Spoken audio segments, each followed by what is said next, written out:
राधे राधे, जय श्री कृष्णा। मैं सीमा सिंह बड़ों को चरण स्पर्श, छोटों को प्यार और बराबर वालों को नमस्कार करती हूँ। आज मैं आपको सावन मास की कामदा एकादशी की व्रत कथा सुनाने जा रही हूँ। भगवान विष्णु की आप सबके ऊपर असीम कृपा बनी रहे। आइए अब हम सावन मास की कामदा एकादशी की छोटी छोटी व्रत कथाएं सुनते हैं। एक बार एक महान ज्ञानी साधु महात्मा जी घने जंगल में कुटिया बनाकर रह रहे थे। उनका एक नित्य का नियम था, वे रोज एक भूखे को भोजन कराकर ही संभोजन करते थे। अगर किसी दिन कोई अतिथि नहीं आता तो वे गाय और कुत्ते को रोटी और चिड़ी कबूतरों को दाना पानी खिलाकर ही अन्न जल ग्रहण करते थे। तब एक बार की बात है, एकादशी का दिन था। उस दिन कोई अतिथि तो क्या, कोई गाय कुत्ता चिड़ी भी उनके आश्रम के आसपास नहीं आया। उस दिन वह साधु बहुत दुखी हुआ।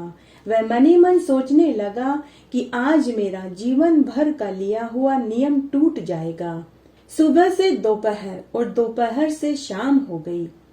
तभी गोधूली बेला का समय बीतते बीतते 100 साल का वृद्ध साधु के आश्रम के सामने से गुजरा। उसे देखकर साधु बहुत खुश हुआ। उसने उस वृद्ध को ऊंचे आसन पर बैठाया, उसके चरणों को धोकर उसके चरणों उद्दक को स्वयं के मस्तक पर छिड़का, फिर उसे थाली में भोजन परोस कर दिया। तब वह वृद्ध जो 3 दिनों से भूखा प्यासा था, उसने न तो भगवान को भोग लगाया, न ही गौ घास निकाला और न ही अन्न देवता को धन्यवाद दिया। झट से उसने पूरा भोजन खत्म कर दिया। यह देखकर साधु महात्मा को बहुत बुरा लगा। साधु महात्मा ने वृद्ध से इसके बारे में पूछा तो वह वृद्ध बोला कि मैं तो अग्नि देव के अलावा किसी भी देवता को नहीं पूजता। साधु को इस बात पर बहुत क्रोध आया। साधु ने उस वृद्ध को उसी समय अपने आश्रम से धक्के मारकर निकाल दिया।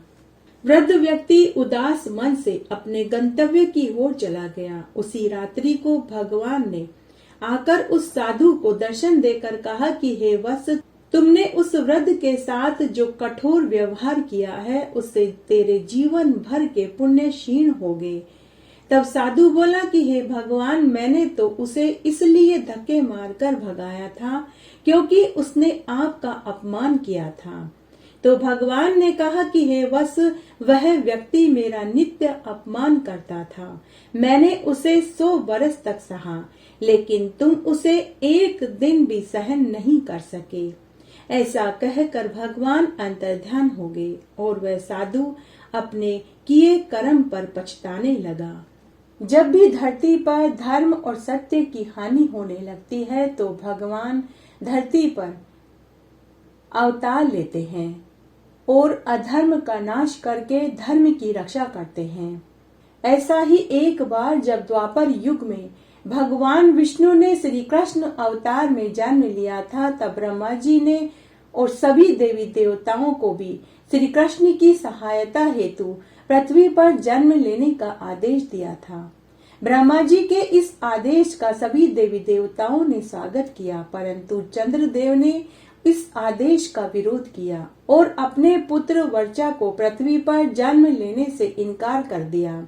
लेकिन जब सभी देवी देवताओं ने मिलकर चंद्रदेव को समझाया कि धर्म की रक्षा करना ही हम देवताओं का परम कर्तव्य है और धर्म है, इसलिए हम सभी को ब्रह्मा जी के आदेश का पालन करना चाहिए, तब चंद्रदेव राजी हो गए। सभी देवताओं के समझाने पर चंद्र देवता मान गए, परंतु फिर भी उन्होंने एक शर्त रख दी कि यदि मेरा पुत्र धरती पर जन्म लेगा तो वह ज्यादा दिनों तक धरती पर नहीं रुकेगा और महाभारत के युद्ध में अपना कार्य समाप्त होते ही वह पुनः मेरे पास लौट आएगा।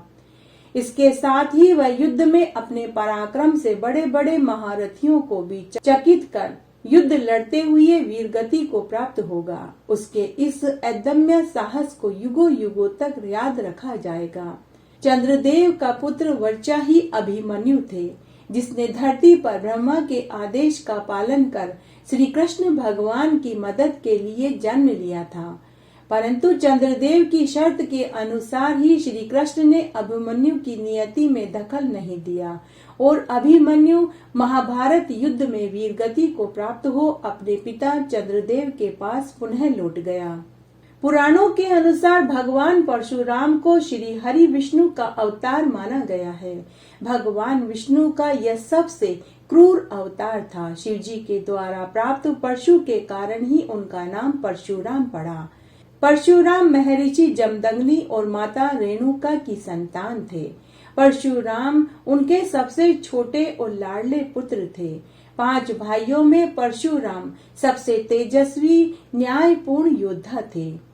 परशुराम अपने माता पिता के सबसे लाडले और आज्ञाकारी पुत्र होते हुए भी उन्होंने अपने माता का सिर काट दिया था। आखिर उन्होंने ऐसा कार्य क्यों किया? इससे संबंध में एक पौराणिक कथा इस प्रकार है। परशुराम के पिता जमदग्नि बड़े ही ज्ञानी तपस्वी साधु महात्मा थे। उन्हें सब प्रकार की सिद्धियां प्राप्त थी। परशुराम अपने पिता के आज्ञाकारी पुत्र थे। पिता की आज्ञा को अपने सिर माथे पर रखते थे। तब एक बार की बात है, ऋषि जमदग्नि के स्नान के लिए उनकी पत्नी रेणुका तालाब पर से स्नान के लिए पानी लेने के लिए गई। उसी तालाब पर कुछ दूरी पर राजा चित्र भी स्नान कर रहे थे। राजा चित्र रथ को देखकर जमदग्नि की पत्नी रेणुका उन्हें स्नान करते हुए देखती रही और उनका मन विचलित हो गया और वे अपने पति के स्नान के लिए पानी ले जाने में देर से पहुंची। बहुत समय जब बीत गया तो महर्षि जमदग्नि पत्नी रेणुका की प्रतीक्षा में बैठे उसका इंतजार करते रहे। जब पत्नी रेणुका आश्रम में स्नान का पानी लेकर के पहुंची तो ऋषि जमदग्नि ने अपनी ध्यान मुद्रा से अपनी पत्नी के देर से आने का कारण ज्ञात कर लिया। इससे उन्हें महान क्रोध आया। उसी समय उनके चारों पुत्र आश्रम में आए। महर्षि जमदग्नि ने अपने चारों पुत्रों को बारी बारी से अपनी मां का वध करने का आदेश दिया, लेकिन कोई भी पुत्र अपनी मां का वध नहीं कर पाए। पिता की आज्ञा को नहीं मानने से वे सभी पीछे हट गए। चारों पुत्र समझ नहीं पा रहे थे कि क्या करना चाहिए। थोड़ी देर के बाद परशुराम भी आश्रम में आए।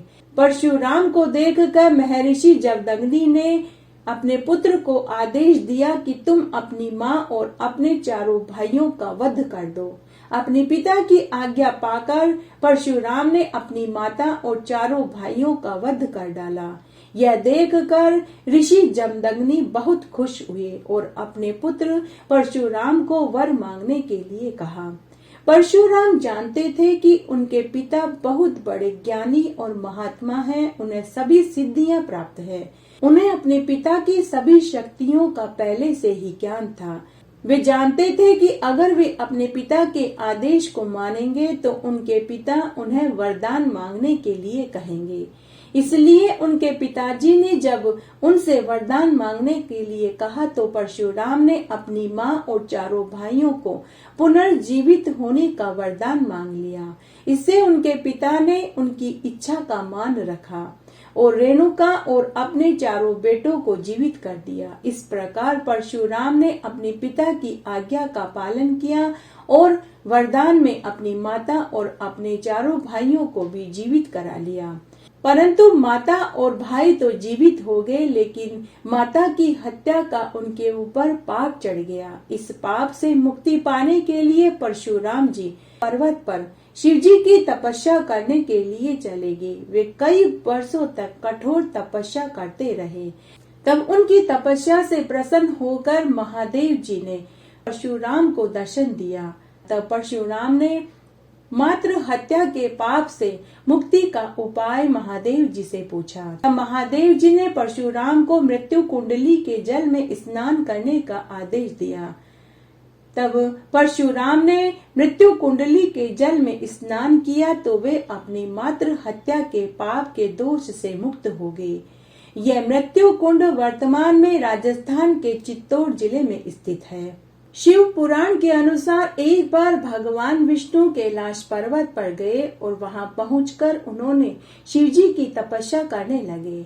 श्री विष्णु भगवान 1008 नामों से शिव जी की स्तुति करने लगे। प्रत्येक नाम का उच्चारण करने के साथ एक कमल पुष्प शिवलिंग को अर्पित करने लगे। इस तरह से करते हुए उन्हें अनेक बरस बीत गए। तब एक दिन भगवान महादेव ने विष्णु भगवान की परीक्षा लेनी चाहिए। जब भगवान विष्णु रोज की तरह कमल पुष्प से शिव जी की पूजा कर रहे थे, तब भगवान शिव ने एक कमल पुष्प गायब कर दिया। शिव माया के द्वारा घटित इस घटना को भगवान विष्णु नहीं जान पाए। जब गिनती में एक पुष्प उन्हें कम लगा तो उन्होंने पूरे ब्रह्मांड को खोज डाला, लेकिन उन्हें कहीं भी कमल पुष्प नहीं मिला।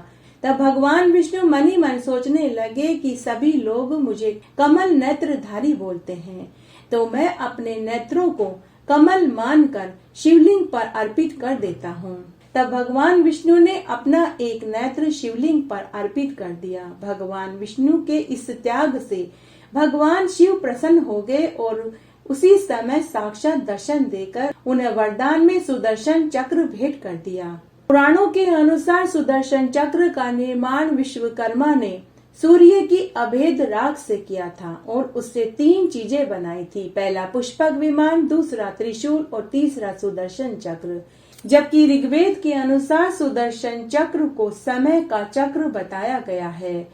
भगवान विष्णु ने माता सती की पार्थिव शरीर के 51 हिस्से किए थे। महाभारत काल में भी श्री कृष्ण ने शिशुपाल का वध सुदर्शन चक्र से किया था। इक्ष्वाकु कुल में उत्पन्न एक राजा थे। उनका नाम निमि था। वे बड़े ही सुंदर, गुणी, धर्मज्ञ और प्रजा के प्रेमी थे। हमेशा सत्य बोलते थे और दान में हमेशा आगे रहते थे। यज्ञ करने में उनकी विशेष रुचि थी। वे बड़े ही दानी, पुण्य आत्मा थे। वे सदा प्रजा की रक्षा में तत्पर रहते थे। गौतम मुनि के आश्रम के पास ही एक नगर था। उसी में उन्होंने अपना निवास स्थान बना रखा था, क्योंकि वे ब्राह्मणों के शुभ चिंतक थे, जिसमें प्रचुर दक्षिणाएं बांटी जाती है तथा जो बहुत समय तक पूरा होता है। ऐसा राजसी यज्ञ करने का उनके मन में एक बार विचार आया। तब निमि ने अपने पिता इक्ष्वाकु से आज्ञा लेकर महात्माओं के कथना अनुसार यज्ञ की सारी सामग्री तैयार करवा ली। भृंगु, अंगिरा, वामदेव, गौतम, वशिष्ठ, पुलस्त्य, ऋचिक, पुलह, क्रतु आदि जितने भी विशेषज्ञ, वेद के पारगामी, यज्ञ कराने में कुशल तपस्वी मुनि थे, उन सब के यहाँ निमंत्रण भेज दिया।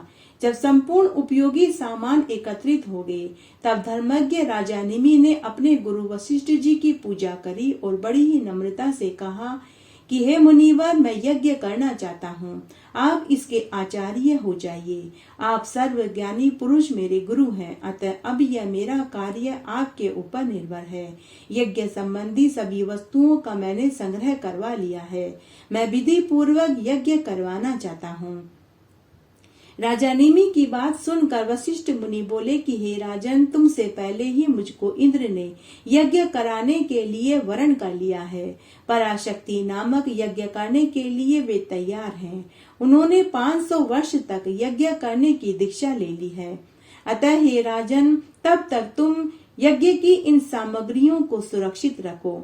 इंद्र का यज्ञ समाप्त होते ही मैं तुम्हारे यज्ञ को पूरा करवा दूंगा।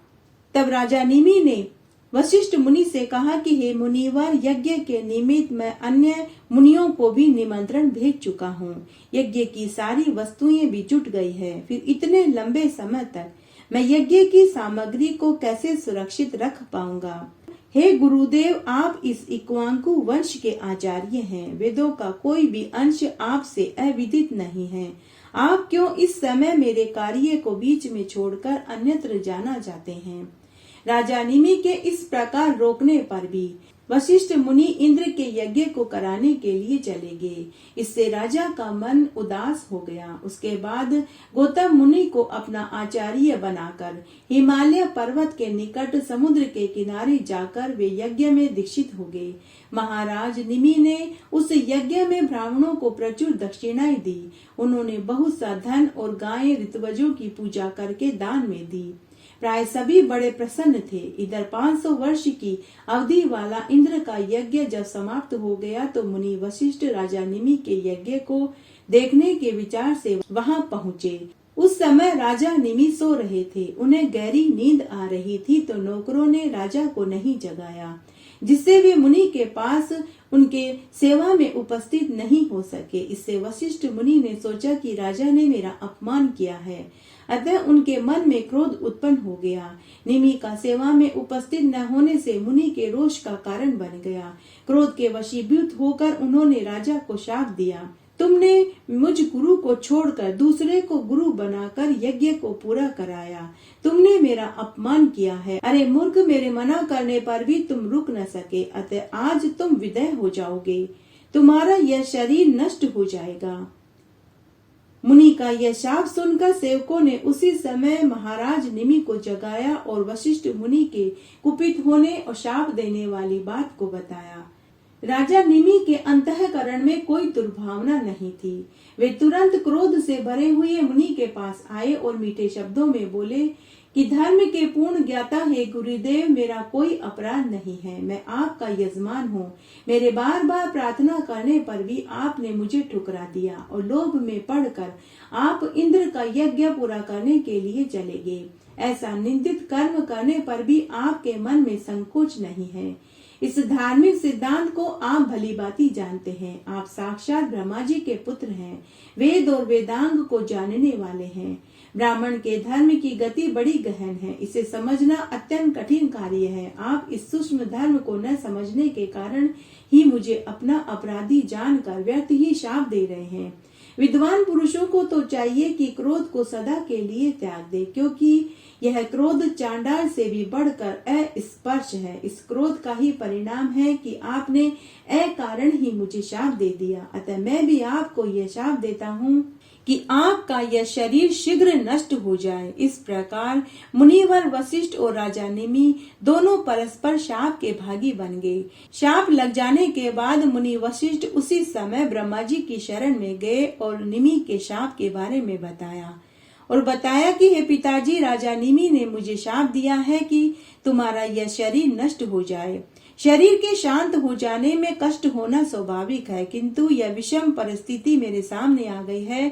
अतः अब मुझे क्या करना चाहिए? मैं पुनः शरीर धारण करूंगा तो उस समय मेरे पिता कौन होंगे, यह बताने की कृपा करें। मैं चाहता हूँ दूसरे जन्म के शरीर से संबंध होने पर भी मेरी स्थिति पूर्ववत रहे। मेरे इस शरीर में जैसा ज्ञान अभी है, वैसा ही दूसरे जन्म के शरीर में भी मुझे ये ज्ञान प्राप्त रहे। आप बड़े ही शक्तिशाली हैं, अतः मेरी प्रसन्नता के लिए आप ऐसी व्यवस्था करने की कृपा करें। वशिष्ठ मुनि की बात सुनकर ब्रह्मा जी ने अपने मानस पुत्र से कहा कि हे पुत्र, तुम मित्र वरुण के तेज में प्रविष्ट होकर शांत पड़े रहो। समय आने पर उन्हीं के द्वारा तुम प्रकट हो जाओगे और तुम अयोनिज पुत्र हो जाओगे। इसमें कुछ भी संदेह नहीं है। एवं नवीन देह पाने पर भी तुम्हें ऐसी ही धार्मिक बुद्धि प्राप्त होगी। लोक पिता में ब्रह्मा जी के मुख से इस प्रकार की बातें सुनने के बाद वशिष्ठ जी प्रसन्नता पूर्वक उनके चरणों में मस्तक झुकाया, प्रदक्षिणा करी और वरुण के आश्रम पर चले गए। सदा एक साथ रहने वाले मित्र और वरुण दोनों ऋषि वहां विराजमान थे। वशिष्ठ जी उनके शरीर में प्रविष्ट हो गए। वे अपने स्थूल शरीर का परित्याग करके केवल सूक्ष्म शरीर से मित्रा वरुण के शरीर में प्रवेश कर गए। तब एक बार की बात है, उर्वशी नामक परम सुंदरी अप्सरा अपनी सखियों के साथ मित्रा वरुण के आश्रम में आई। मित्रा वरुण उर्वशी के सौंदर्य पर मंत्र मुग्ध हो गए और उससे कहने लगे कि हे सुंदरी, तुम्हारा रूप बड़ा ही आकर्षक है, तुम हमें वरण कर लो। हे वर वर्णनी, इस आश्रम में स्वच्छंदता पूर्वक आनंद का अनुभव करो। इस प्रकार कहने पर उर्वशी अप्सरा वहीं ठहर गई। उस सुंदरी अप्सरा से मुनि का अभिप्राय अविदित न रहा। उसके प्रति प्रेम प्रकट करते हुए उसने वहां रहना स्वीकार कर लिया। तब संयोगवश वहीं एक खुले मुख का घड़ा पड़ा था। उर्वशी से बातचीत हो रही थी। इतने में ही मित्रा वरुण का वीर्य स्खलित होकर उस घड़े में गिर गया। उसी से अत्यंत मनोहर दो मुनि कुमार प्रकट हुए। प्रथम बालक का नाम अगस्ती पड़ा तो दूसरे का नाम वशिष्ठ पड़ा। मित्रा वरुण के वीर्य से उत्पन्न ये दोनों मुनि महान तपस्वी ऋषियों में प्रधान हुए।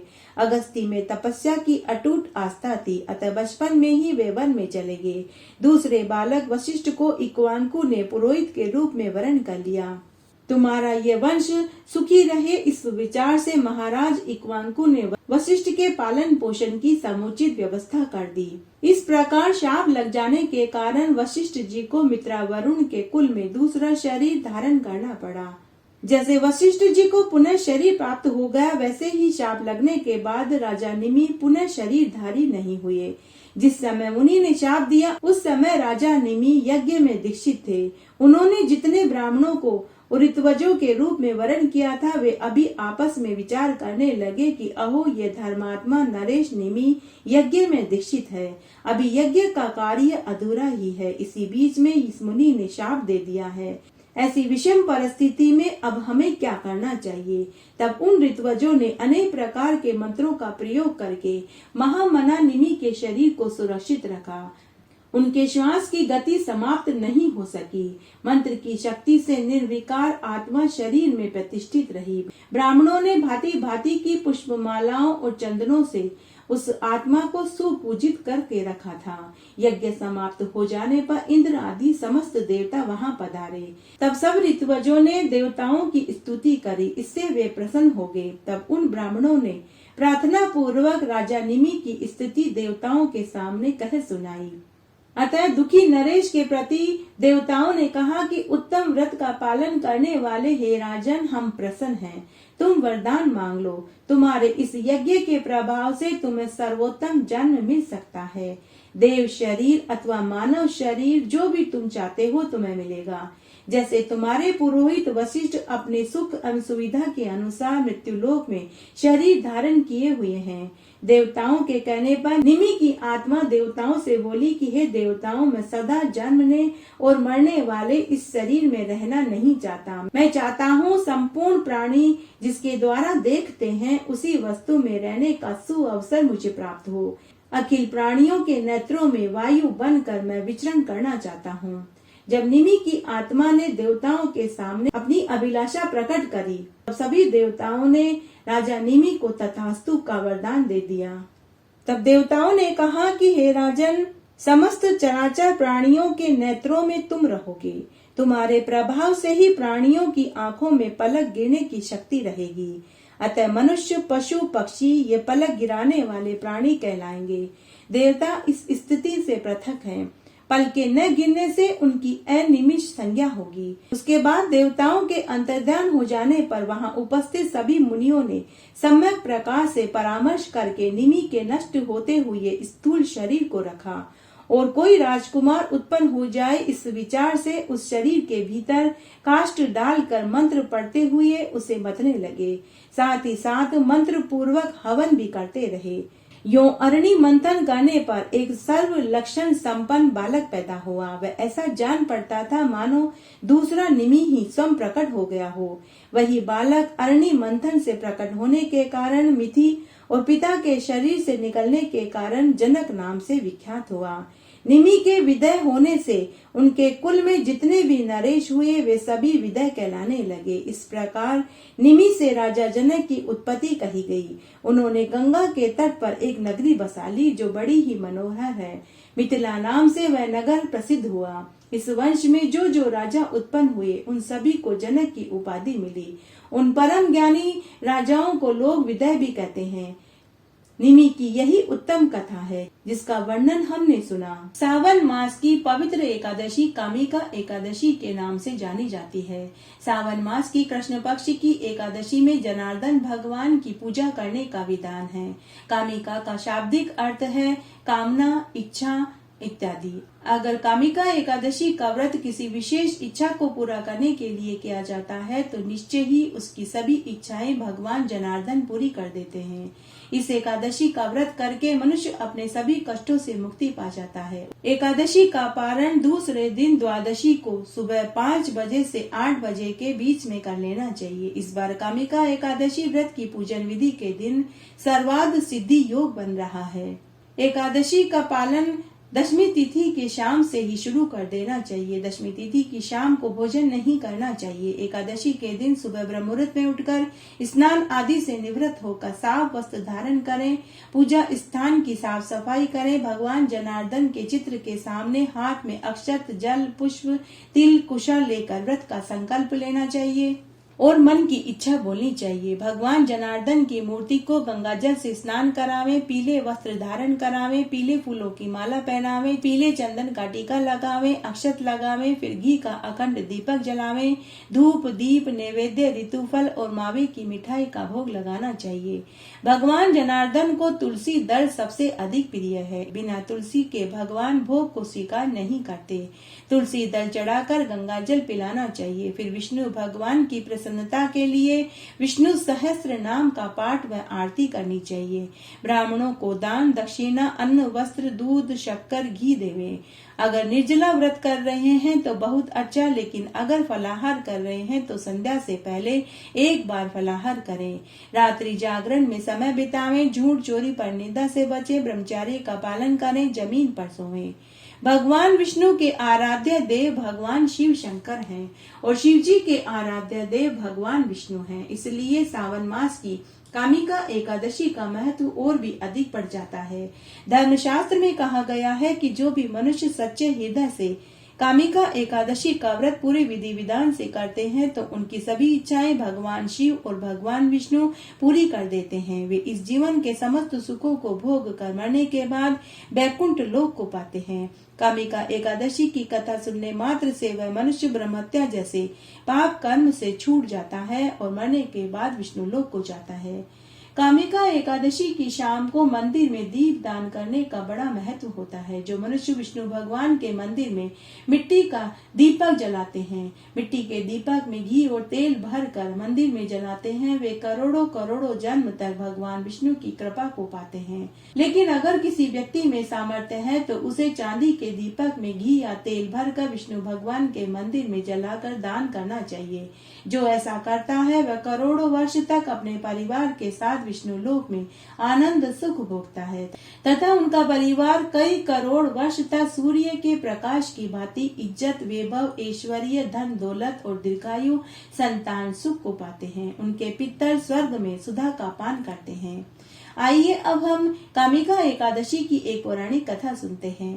प्राचीन काल में रत्ना नगरी गांव में एक ठाकुर परिवार रहता था। उन्हीं के पड़ोस में एक शिवदत्त नाम का ब्राह्मण अपने परिवार के साथ रहता था। ठाकुर बड़ा ही गुस्सैल स्वभाव का था, जबकि उसकी पत्नी बड़ी ही शांत, नरम, दयालु स्वभाव वाली थी। एक दिन की बात है, ठाकुर का अपने पड़ोसी ब्राह्मण शिवदत्त से किसी बात पर झगड़ा हो गया। तब ठाकुर की पत्नी ने अपने पति को बहुत समझाया कि बात यहीं खत्म कर दीजिए। यह एक ब्राह्मण है, ब्राह्मण के ऊपर हाथ उठाने का बहुत पाप लगता है। लेकिन ठाकुर ने अपनी पत्नी की बात सुनी अनसुनी कर दी और क्रोध में आकर ठाकुर ने ब्राह्मण की हत्या कर दी। अब उसकी पत्नी अपने पति से बोली कि आपने एक ब्राह्मण की हत्या करके बहुत बड़ा पाप कर दिया। आपके ऊपर ब्रह्महत्या का पाप लगेगा। आपने बहुत बड़ा अनर्थ कर डाला। जब ठाकुर का गुस्सा थोड़ा शांत हुआ तो उसे अपनी पत्नी की बात में सच्चाई नजर आई। ठाकुर को ब्राह्मण की हत्या के बाद पछतावा होने लगा। तब ठाकुर ने अपनी पत्नी से पूछा कि अब मैं इस पाप से कैसे छूट सकता हूँ। ठाकुर की पत्नी जो बड़ी ही समझदार थी, उसने कहा इसका तो एक ही उपाय है कि इसके लिए हम सभी को प्रायश्चित करना होगा। हमें इस ब्राह्मण के 12 ब्राह्मण करने चाहिए। यह सुनकर ठाकुर अपनी पत्नी की बात से सहमत हो गया। वह गांव में से 12 ब्राह्मणों को जिमाने का न्योता देने गया। लेकिन गांव के सभी ब्राह्मणों ने एक ही बात कही कि तुम्हारे ऊपर ब्रह्महत्या का दोष लगा हुआ है। तुम्हारे घर का अन्न जल हम नहीं खा सकते क्योंकि तुमने एक निर्दोष ब्राह्मण की हत्या करी है। तब ठाकुर निराश होकर घर लौट आया और अपनी पत्नी को पूरी बात बताई। तब उसकी पत्नी ने अपने पति से कहा कि हे स्वामी, हमें किसी पंडित से इसके निवारण का उपाय पूछना होगा। तब एक काशी के पंडित को घर बुलाया गया। ठाकुर दंपति ने काशी पंडित को पूरी सच्चाई बताई तो वह पंडित उनसे बोला कि आपके ऊपर ब्रह्म हत्या का पाप लगा है। आपके घर का अन्न जल कोई भी ब्राह्मण नहीं खाएगा जब तक कि आप ब्रह्म हत्या के पाप के दोष से मुक्त नहीं हो जाते। तब उन्होंने इसका उपाय पूछा। तब काशी पंडित ने कहा कि सावन मास की कामिका एकादशी आने वाली है। आप अपने परिवार और बंधु बांधवों के साथ पूरी विधि विधान से कामिका एकादशी का उपवास करें, तभी आप ब्रह्म हत्या के पाप दोष से छूट पाएंगे। तब पंडित के कथना अनुसार ठाकुर ने अपनी पत्नी और बंधु बांधवों के साथ सावन मास के कृष्ण पक्ष की कामिका एकादशी का उपवास रखा, जिसके करने से वह ब्रह्म हत्या के पाप के दोष से मुक्त हो गया। उसके बाद उसने उस ब्राह्मण के 12 ब्राह्मण जिमाए और एक ब्राह्मण को गौ दान में दिया। बाकी सभी ब्राह्मणों को अन्न, वस्त्र, रुपया का दान किया। इस व्रत को करने से वह ब्रह्म हत्या के पाप से छूट गया और इस जीवन के समस्त सुखों को भोग कर मरने के बाद विष्णु लोक को प्राप्त हुआ। जो भी मनुष्य कामिका एकादशी के इस महात्म्य को कहता, सुनता और पढ़ता है, वह अनंत गुना पुण्य फल का भागी होता है। इस तरह आज हमने सावन मास के कृष्ण पक्ष की कामदा एकादशी की व्रत कथा सुनी। आशा करती हूँ यह आपको जरूर पसंद आएगी और इन कथा कहानियों को सुनने का आपको अक्षय फल जरूर मिलेगा। मेरे साथ बने रहने के लिए आपका धन्यवाद। आगे आने वाली कथा कहानियों के लिए भी आप इसी तरह मेरे साथ बने रहें। धन्यवाद।